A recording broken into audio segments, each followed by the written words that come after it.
दिल्ली के पूर्व मुख्यमंत्री अरविंद केजरीवाल और पूर्व डिप्टी सीएम मनीष सिसोदिया बरी हो गए हैं। बरी होने का आखिर मतलब क्या है, ये समझते हैं कांग्रेस की मीडिया चेयरमैन पवन खेड़ा साहब से। वो तो कह रहे हैं सत्य की जीत है, क्या कहेंगे आप? ये सत्य की जीत हमेशा चुनाव से पहले होती है, जब बीजेपी को सूट करती है सत्य की जीत। चुनाव आ रहे हैं पंजाब और गुजरात में, तो अरविंद केजरीवाल और मनीष सिसोदिया को फिर से नहला धुलाकर मेकअप करके फिर सामने पेश कर दिया। वॉशिंग मशीन से निकल कर आ गए, ब्रांड न्यू। कल चिदम्बरम साहब, क्योंकि तमिलनाडु में चुनाव आ रहे हैं, उन पर प्रोसिक्यूशन का सैंक्शन हो गया, क्योंकि असली मकसद क्या है भाजपा का? कांग्रेस मुक्त भारत।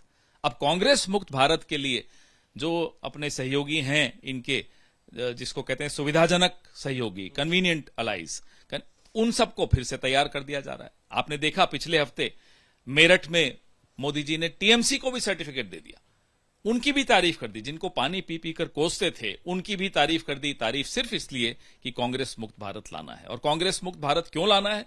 क्योंकि अकेली ऐसी पार्टी है जो भारतीय जनता पार्टी और संघ को अपने मकसद में सफल नहीं होने देती।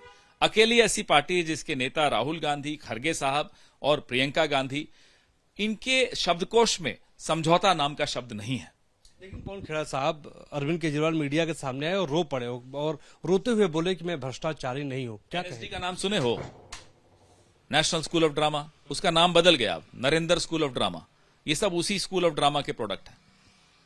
आप ये करेंगे अरविंद केजरीवाल ड्रामा नहीं? आप मुझे बताइए, अगर नीति अच्छी थी, कोई भ्रष्टाचार नहीं था और जो आरोप थे उनमें कोई दम नहीं था, तो नीति वापस क्यों ली अरविंद केजरीवाल ने? Why was the excise policy withdrawn? पहले उसका जवाब दिलवाइए। लेकिन कुछ लोग ये भी कह रहे हैं कि अरविंद केजरीवाल का ये राजनीतिक पुनर्जीवन है, क्योंकि ईमानदारी का मसीहा बन के चल रहे हैं। नहीं होना चाहिए इनको।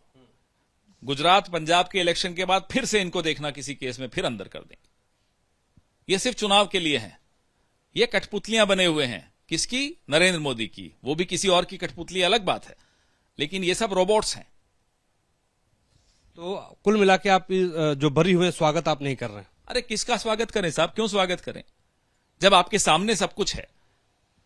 फिर भी आप चाहते हैं हम स्वागत करें? हम रोबोट थोड़े हैं।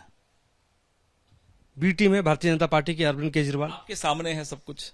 पंजाब और गुजरात इलेक्शन के आने के जस्ट पहले फिर से वॉशिंग मशीन में डाला गया, फिर से अमित शाह ब्रांड का वॉशिंग पाउडर इस्तेमाल किया गया, फिर से नरेंद्र मोदी ब्रांड की वॉशिंग मशीन लाई गई, नहला धुला के आपके सामने पेश कर दिया गया। तो कांग्रेस लड़ेगी कैसे? क्योंकि भारतीय जनता पार्टी आप कह रहे हैं कि इस्तेमाल करती है, पहले जेल में डालती है फिर बाहर करती है। भाई अंग्रेजों ने यही किया था।